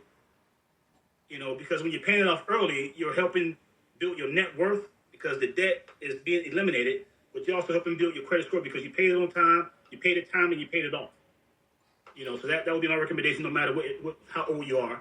Now, if you're young, you'll never have serious money until you get serious about your money. So the younger you are when you get serious about your money, the more wealth you're going to build long term. So the fact that you're a young person watching this video, taking in this information, if you apply it, you have a jump start on most of us because most of us don't get serious about our money until we're in our 40s and 50s. So if you're 20, 30 years old and you're trying to, get control of your finances right now, kudos to you. You're going to be well. Now, if you have someone who's younger and they live at home with their parent and they see their parent struggling, and we see this often, and they're like, I need help. What would be, and I'm just going to ask you this, what would you say to somebody young who's living at home from a single parent and the parent needs help and they're there and they have a great credit score? And they say, hey, I need to put your name on a light bill. As a parent, you're doing your child a disservice or an injustice, if you will, if you're trying to get credit on your behalf in their name. So the scenario you painted was the child's living with his mother, she needs help. Mm-hmm. I need to understand why she needs the help. And he has credit cards. I need to understand first and foremost why she needs the help. Mm-hmm. It's because she has bad spending habits. It's because she don't make enough income. It's because she's living in a house or an apartment that costs more than she can realistically afford. Like, what's the reason for this help? Because my help is going to be temporary. My help is to help you get back on your feet. Once you get back on your feet, can you continue forward from that point? And the first thought that came to my mind, if you're living with her, and you mentioned credit scores, I hope you have an income to lower that credit score. You can take on a bill or two temporarily, but we need to address mom's situation. Like, why you're no longer responsible to take care of me. I was one of your largest expenses. I'm no longer a burden on you. So why are you struggling now?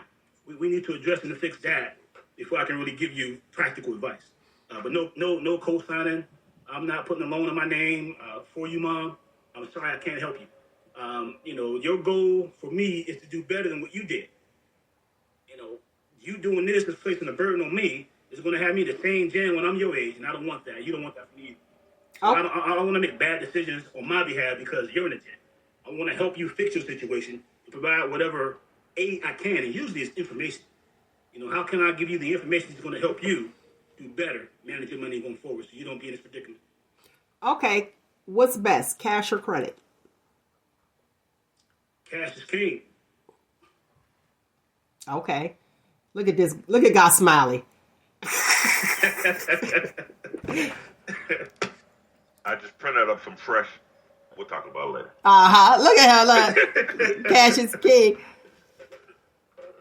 Mr. Carr, I got to get you here. We got to get you here. Set up a class. Okay, look, we got some viewers. They said mom need a spouse. See? Mom need a spouse. Yes, to have him take care of her, and that's from a man. See, That don't fix mom's problem though. It don't. It don't fix mom's problem. It gives her something, but it gives her something to blame it on, though. Yeah. Yeah, it gives her something to blame it on. Give somebody to blame it on. Look at God you. bless the child who can hold his own, right? Wow. Yes. That's biblical, huh? Cut his audio. Okay.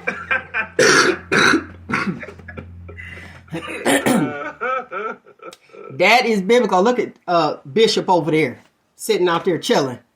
Happy about that. People, I want to say, nah. Bishop Captain Caveman. And while he playing, you know they got hooping classes. Learned that. What's hooping class? What you just did. Oh man, please, I don't mess with church. No, I'm buying the devil. You say you don't mess with it. It's good. It's good. You said God, husband, no spouse, No, and then it's children. husband. No, it's not spouse. Y'all try. They be trying me, man. Listen, nothing happened when Eve bit the apple. Nothing. Absolutely Man, look. nothing happened. Wait, when Eve- Mr. I don't fool with church, but he know it, don't he? Hey, You know. I listened to. I had to go. I'm a CME. They serve on those days, so I'm there. So I pick up a nugget or two. You pick up a nugget all the time. See, raise them up in the way they should go. They should never part. It's gonna come back, and you got to do what you got to do. Now back to this, Mr. Carr. I got to get you here. I definitely do. So I'll reach out and get with you so we can figure out a good date and your price and all that good stuff. Also for the people, oh God. See the comments, I'm sorry. The comments, God, y'all a mess. Anyway, we got to get you here for the people who would like to get in contact with Mr. Carr. Please, I'll have his information. You guys get with him. He is on social media. So check him out. He has 2 different pages, so don't get him misconstrued, okay? At all. Because you'll be like, wait, is this the same guy? Sense of humor, great person, but for financial guidance, I'll say help, guidance, and literacy. And if you really want to know, or say if you have that young adult, that's why I want you to come. We could fill it up to get the young people to know, because I got to say, you'll hear where we'll talk about the young people and how they're doing and what they like and blah, blah, blah, like it's all bad. But I got to tell you, they are quite responsible. Believe it or not. These younger people, some of them, I'm sitting here like, I wasn't even on that at that age. What? So for them to get in contact with you, and for the older person as me, and then the seasoned people, which really had jacked up credit, real talk, if they want to change their direction, how can people contact you? You can follow me on all social media platforms. The easiest way to look me up is Get a Grip on Your Money with Damon Carr. Get a grip on your money. I'm on YouTube. I'm on Facebook. I have a money page on Facebook, and I have my regular page on Facebook. I'm more active on my regular page. But you can hit me on. I'm on Instagram. I'm on TikTok as well. So Get a Grip on Your Money with Damon Carr is the easy way to find me. I write a column. Just put Damon Carr Money Coach. That'll come up. Contact number is 412-216-1013. Again, it's 412-216-1013. One more time, I'm going to ask this question and just give me that information so that they can get it. How can we get in contact with Money Coach Damon Carr? Hit me up on Facebook. Hit me up on YouTube. Hit me up on TikTok and Instagram. Get a Grip on Your Money with Damon Carr. Have a host of financial literacy videos out there. Have a host of financial articles that I've personally written. You can inbox me on either social media platform, and I'm just a phone call away. 412-216-1013. I'm born and raised in Youngstown, Ohio, but I now reside in Pittsburgh, Pennsylvania. Okay, if we want to book Mr. Carr, Get a Grip on Your Money, how can we do so? Same Scenario. Inbox me, call me. Let's get something started. And I make it very affordable. Financial literacy for the black community is sorely needed. One of the main concerns is the cost. they fear that financial advisors charge a lot. So I put together prices where everybody can afford. The cheapest route to go with me, I call it $100 holler. We're going to spend an hour, hour and a half. We're going to unpack whatever financial dilemma you're going through. And I'm going to provide solutions and action steps for you to take and turn the corner, so to speak. And that's just $100. There's some comprehensive financial planning things that I do as well. But if you're just starting out, you want to get familiar with my process. That's the cheapest route to go, and I also do taxes as well. So, so you income based? Absolutely. Hey, you guys got it right there. Mr. Damon Carr, get a grip on your money. He gave you the phone number. I did see other people who have magazines and companies. Here we go. We should do, blackwealthsummit.com with him. Absolutely. I see that. So you got other people that have, like I said, magazines that are tuned in and listening and sending messages as well. So he gave you his information. If you missed it, you can contact me. I'll definitely lead you in the right direction. I'm not that person to be like, you got to, look, I need a consultant fee. I need a referral fee. I'm not that chick at all. What you got, or be like, you got to go through me. No. Do it, uplift, motivate, inspire. That's what this show is all about. What do you have, Nate? You had a question for him before we let it go? I'm glad to hear you did taxes. I'm about to put your tax code into the prompt to the task. Jeez, I need some help. Okay. Nick, anything for Mr. Carr?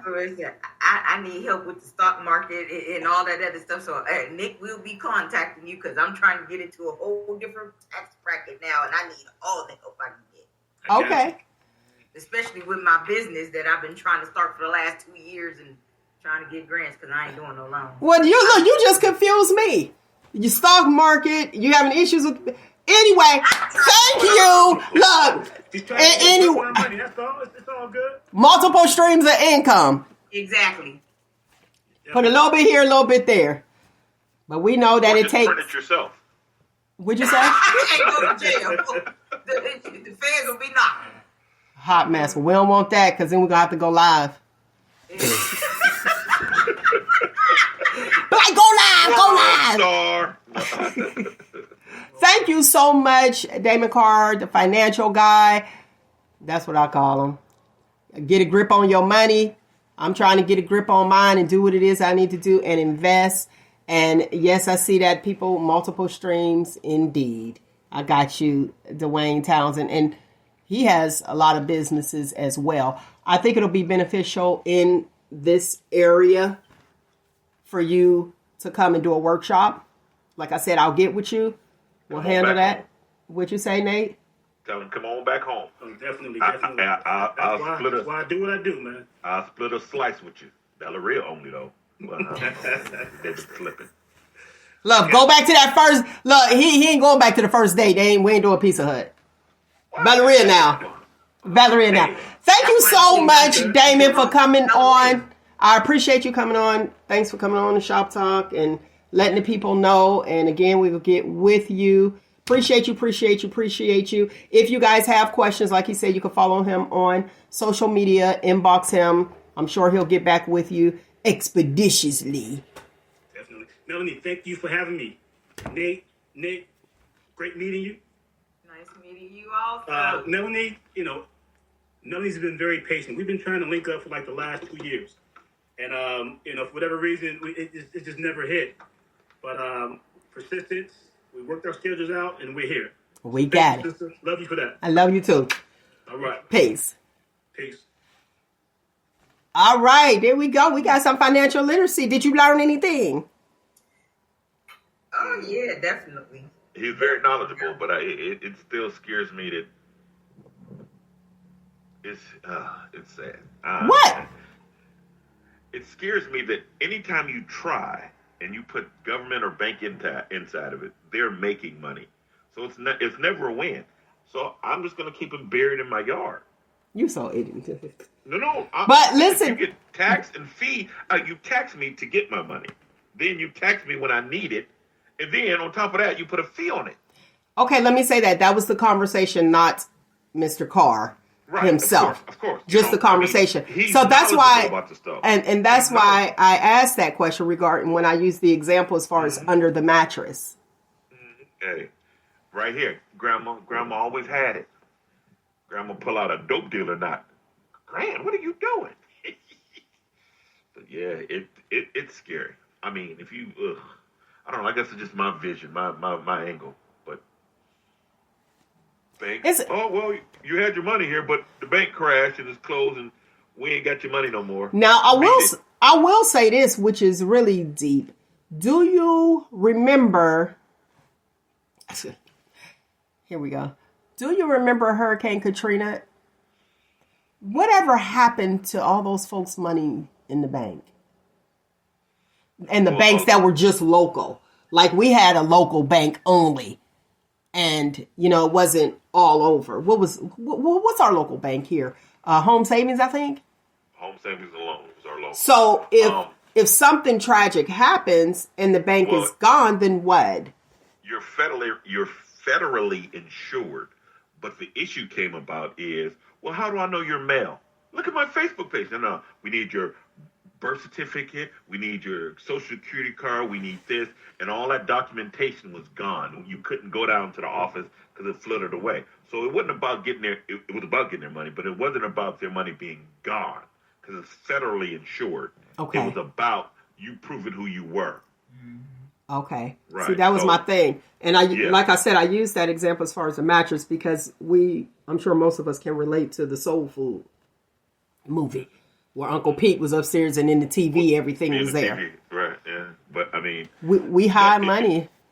But I mean, in that scenario, that's a lot better because he's not penalized, he's not taxed on all of that stuff. And nobody know. Todd said, "Where you live at? I'm coming with a backhoe." I'm coming through. Todd, is he here now? You here now? Look, he said, like, you here now? Back on up. Come on over here. I'm here right now. DQ, baby. I'm right DQ. Crazy. You know exactly where it is. I know he know, right?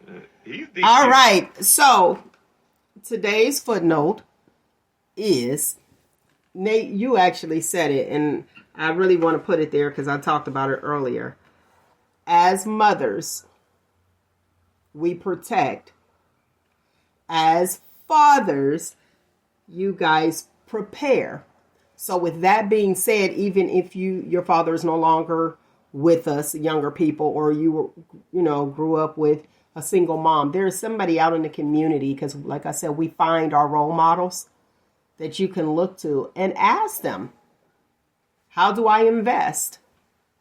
What direction do you think I should take? Or contact Damon himself, Damon Carr, Carr. Email him, damoncarr.12@gmail.com, and get yourself some guidance. And if you have people in your family, because you know Nate in my family, and that you don't want to take advice from, feel free to contact Damon Carr, that's 2 R's, CARR.12@gmail.com. What you got to say before we end it? Come on, man. Let me hold 20. I mean, we family. Baby, listen. Don't fall. Look, what they say, don't fall for the banana in the tailpipe. Yeah, exactly. And I'm going to tell y'all, too. If y'all at the club and at the bar or whatever, and don't fall for the plastic. What did Damon said his mother told him? Plastic could kill you. It'll smother you. There you go. Listen. So this is what I'm going to say to the people at the bar, because somebody still owe me $6.75. Serena, don't say nothing because I'm still stuck on it. It's been 8 years. She be telling me to let it go. We there. Let me tell you, we are there at this bar, and this guy said, I don't want to give him my card. I get that. He just happened to be there. He was like, hey, Mel, we cool, but not like that. Mel, you got I want to get a drink, but I don't want to give him my card, and I'll give it to you when we get outside. Man, it ain't been 10 years. About 9 years later, I'm still waiting on my $6.72. Well, with that interest rate and adjustable, daily compounded, shit, that's about 9 years. You're looking at about $720. See, that's a good way to invest, man. You was doing it I all the way invested. back then. I was doing it out the kindness of my heart. I understand. Being safe. You don't want to accidentally leave your card or to mix it up or none of that extra stuff. Don't fall for the old banana in the tailpipe, lovely people. And again, we can't help but be who we are because as women, we are nurturers. So we protect our children. So don't hate, like we said at the beginning of the show, talking about the whole football scenario. And men prepare them for the real world. So if there is somebody who wants to speak into your child, first of all, know who they are. But one thing that we can't do as women is be a man. Real talk. I don't care how many surgeries you have. You can't. And there are some people that beg to differ and feel like a mother can raise a man. A mother can raise a man for the man that she wants, if that makes sense. She can raise her man. Yeah. But we got to let our men speak to us. Real talk. Wow. Make sure they talking. Make sure they talking mess. Hey, let them, I'm thinking about producing that show now. Which one? Beat your kids. Let us beat your kids. Man, no. We ain't doing that here, mess. Find you, embrace you. Hey, don't forget, you guys that's on, don't forget to hit that like button. I appreciate you. Go to the YouTube page if you're watching from YouTube, because I see a few of you guys on there. Don't forget to hit that like button. Throw me in the algorithm. Find you, embrace you. Most importantly, always, always love you. Until next week, people. 1, 2, 3. Shop talk. Hey, we did it! Manly whoopings. Bring in the belt.